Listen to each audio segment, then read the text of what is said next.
Assalamualaikum warahmatullahi wabarakatuh. Salam guru penggerak. Perkenalkan, nama saya Dian Safitri, calon guru penggerak angkatan 7 dari SD Negeri 3 Gedawong, Kabupaten Wonogiri. Di sini saya akan memaparkan tugas modul 1.1 A6 demonstrasi kontekstual mengenai filosofi pemikiran Ki Hajar Dewantara. Dua asas pendidikan Ki Hajar Dewantara. Pendidikan dan pengajaran adalah satu kesatuan yang saling berkaitan dan tidak dapat dipisahkan. Menurut Ki Hajar Dewantara, pengajaran adalah bagian dari pendidikan. Pengajaran merupakan proses pendidikan dalam memberi ilmu atau berfaedah untuk kecakapan hidup anak secara lahir dan batin. Sedang pendidikan memberi tuntunan terhadap segala kekuatan kodrat yang dimiliki anak, agar mampu mencapai keselamatan dan kebahagiaan setinggi-tingginya, baik sebagai seorang manusia maupun sebagai anggota masyarakat. Pemikiran Ki Hajar Dewantara yang pertama yaitu pendidikan adalah tuntunan agar anak menjadi bijaksana. Dalam proses menuntun, anak diberi kebebasan, namun pendidik sebagai pamong dalam memberi tuntunan dan arahan agar anak tidak kehilangan arah dan membahayakan dirinya. Seorang pamong dapat memberikan tuntunan agar anak dapat menemukan kemerdekaannya dalam belajar. Pemikiran Ki Hajar Dewantara yang kedua yaitu konsep trilogi pendidikan. Ing ngarsa sung tulodo, ing madya mangun karsa, tutwuri handayani. Ing ngarsa sung tulodo, di depan seorang pendidik atau guru mampu memberikan contoh tindakan yang baik dan bermoral. Ing madya mangun karsa, di tengah membimbing, memotivasi, memberikan semangat dan menciptakan kondisi pembelajaran yang mendukung dan kondusif. Tutwuri handayani, sebagai seorang pendidik, guru harus dapat memberikan dorongan dan arahan bagi peserta didik. Pendidik harus mengikuti dari belakang dengan penuh perhatian dan tanggung jawab berdasarkan cinta tanpa pamrih.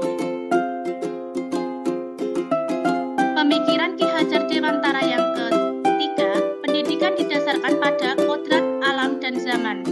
Kodrat alam berkaitan dengan sifat dan bentuk lingkungan di mana anak berada. Kodrat zaman bisa diartikan bahwa kita sebagai guru harus membekali keterampilan kepada siswa sesuai zamannya agar mereka bisa hidup, berkarya, dan menyesuaikan diri dalam konteks pembelajaran sekarang.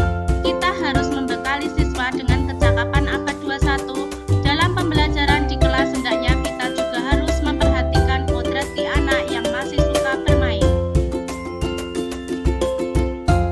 Pemikiran Ki Hajar Dewantara yang keempat yaitu pendidikan adalah hendaknya memerdekakan anak atau memberikan kebebasan anak dalam belajar. Pendidikan untuk memanusiakan manusia, pendidikan yang berpihak pada anak, berorientasi pada kepentingan anak, dan tentunya memandang anak bukan lagi sebagai objek, tapi sebagai subjek dan peran utama dalam pendidikan. Hal ini tentu membahagiakan karena ketika kepentingan anak diakomodir dalam pendidikan atau ruang-ruang belajar, kita bisa tumbuh kembang sesuai dengan bakat, minat, dan potensi yang dimiliki anak masing-masing. Tanpa harus dipaksa seragam, sama dengan begitu banyak keragaman yang sejatinya itu adalah suatu keniscayaan dan menjadi kekuatan tersendiri bagi pembentukan kebudayaan dan peradaban bangsa.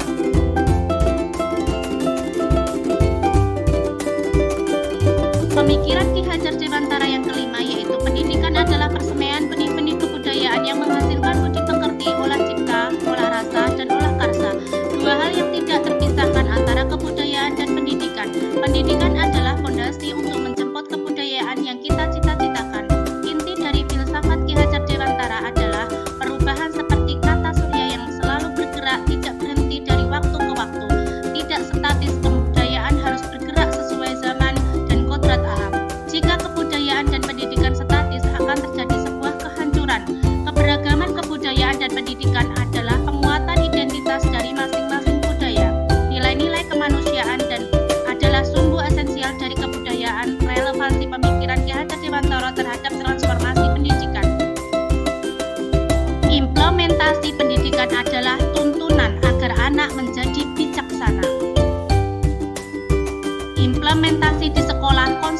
teknologi pendidikan. Implementasi di sekolah pendidikan didasarkan pada kodrat alam dan zaman.